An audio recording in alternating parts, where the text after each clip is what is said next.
반갑습니다. 심상호입니다. 옷잘강 11회 오늘은 특별편입니다.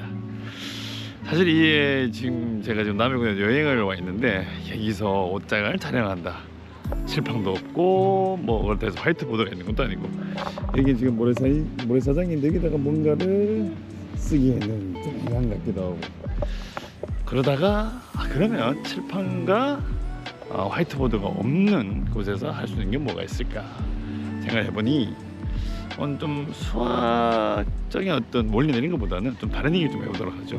그게 뭐냐 그러면 실수에 관한 얘기입니다.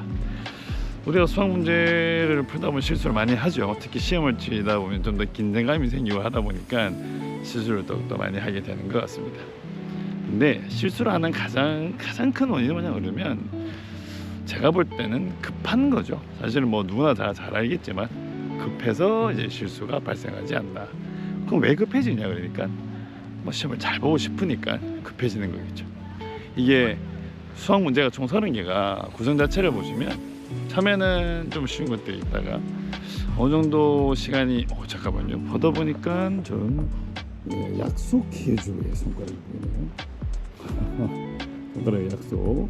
근데 지금 여기 지금 어디냐 그러면 상주 은모래 비치입니다. 상주 남해 상주에 있는 은모래 비치 모래알이 그럼 잠깐 볼까요? 모래알이 자 써볼까요?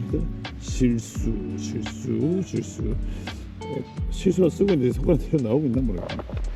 다시 저를 보시고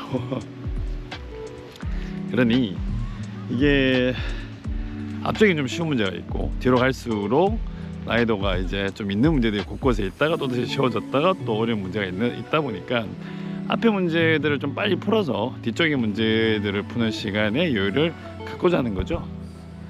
제가 지금 화면이 또 꺼져 있는데 한번 눌러야 될 것 같아요. 오케이. 죄송합니다. 혼자 고프로 들고 지금 이제 얘기하고 있는데 그러다 보니까 이제 앞에 문제들을 좀 빨리 풀어가지고 시간적 여유를 가져주려고 하는데 거기서 이제 실수들이 발생을 하고 사실 이게 그러면서 말하기 쉽지 않네요. 급하게 안 하면 좋은데 참 그렇지는 않거든요. 그래서 이 실수를 하는 유형들을 보게 되면 특히 앞쪽 문제들에서 나오는 걸 보면 그냥 문제들을 똑바로 읽고 푼다고 생각하는 것 같지만 실제로 보시면 문제가 3줄이 있으면 문제가 쉬우면 앞에 한 줄 정도만 봐도 얘가 뭐 묻는지를 좀 아는 경우가 좀 있죠. 사실 문제 전체가 좀 보이니까. 그래서 빨리 풀어버린 경우가 있습니다. 그런 경우에는 이제 밑에 만약에 보기에 답이 있으면 바로 체크를 하겠죠. 그런데 이게 조건이 주어진 대로 풀지 않았는데 밑에 보기에 답이 있는 경우가 있단 말이에요. 그 쉬운 문제들은 이렇게 쑥 지나가 버리는데 이게 어떻게 보면 가장 빨리 틀리는 방법인 거죠. 나중에 이런 쉬운 문제들은 검사하지 않을 거니까. 그래서 문제들을 실제로 본인들은 또박또박 읽는다고 말하지만 실제로 보실 때는 그렇지 않은 경우도 많이 있는 거죠. 그래서 거기서 그런 실수가 하나 발생할 수가 있고, 두 번째는 계산 실수죠. 뭐 이거는 뭐 숫자가 생기고 나서 저기 들고 얘기하는데 쉽지 않네요. 숫자가 생기고 나서 숫자 가지고 장난을 치는 행위에서는 무조건 생길 수 있는 우리가 사람인지라 그건 어쩔 수 없는 부분 중에 한 개인데 이것 또한 자세히 봐보게 되면 제가 머릿속으로 생각하고 손으로 쓴단 말이죠. 그럼 이 두 개의 싱크를 봤을 경우에 맞지 않은 경우가 좀 있는 거죠. 그 말은 뭐냐, 약간의 암산을 한다 또는 머리가 보통 먼저 가겠죠. 손이 먼저 가는 경우는 없으니까 머리가 먼저 가버렸는데 손이 뒤를 따라가다 보시면 또다시 실수를 할 수도 있는 거죠.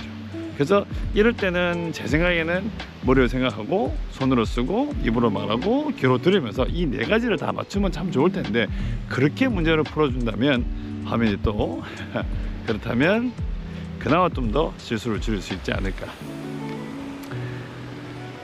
실수를 하면 참 좋을 것 같아요. 사실 실수만 해도 이제 수학은 뭐 한두 개의 실수에서 등급이 또 바뀌는 경우도 있고 하는 거니까 그 부분들을 딱 줄이면 정말 좋을 것 같은데, 연습 방법이라고 하는 것은 뭐 제가 보는 선에서는 변수대 문제를 푸실 때 그냥 한 개 푸고 답보 한 개 푸고 답보 가지 마시고 한 4개 내지 5개 정도를 좀 묶어가지고 시간을 재는 거죠. 시간을 재서 좀 시간의 압박감을 느끼면서 문제를 푸는 거죠. 그래서 본인의 그 시간의 압박감 속에서 본인의 뇌 쓰임에 대해서 한번 체크를 해보는 길을 좀 추천을 드리고, 갑자기 천천히 풀어라. 이건 조금 해법이 되지 않다고 생각 중에 한 개고, 왜냐 그러면 빨리 풀면서 뇌를 쓰는 것이 어느 정도 이제 뭐 익숙해지는 상황인데 갑자기 천천히 푼다 그러면 이 뇌를 쓰는 게 좀 어정쩡해질 수 있다고 생각하거든요. 그러니까 차라리 여전히 똑같은 속도를 푸는데 시간의 압박감 속에서 내가 어떻게 뭘 하는지 그런 것들을 체크하는 것이 더 맞지 않나 생각이 듭니다.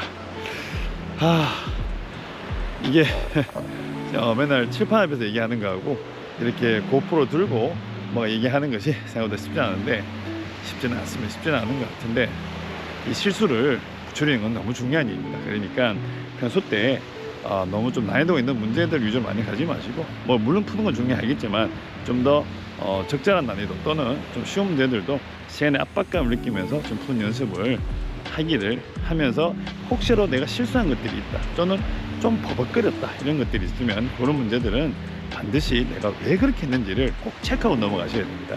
어려운 문제를 피드백하는 것도 중요하지만 쉬운 문제를 버벅거리는 것도 피드백하는 것도 너무 중요한 얘기 중에 한 개입니다. 어쨌든 간에 원래는 실수를 줄여서 좀 수능에서 좋은 결과 있기를 무조건 바랍니다. 상주 하면 또 모레 빛에서 옷자가 10일에 심상호였습니다. 오늘은 여기까지 하겠습니다. 고맙습니다. 한번 구경해 보시죠.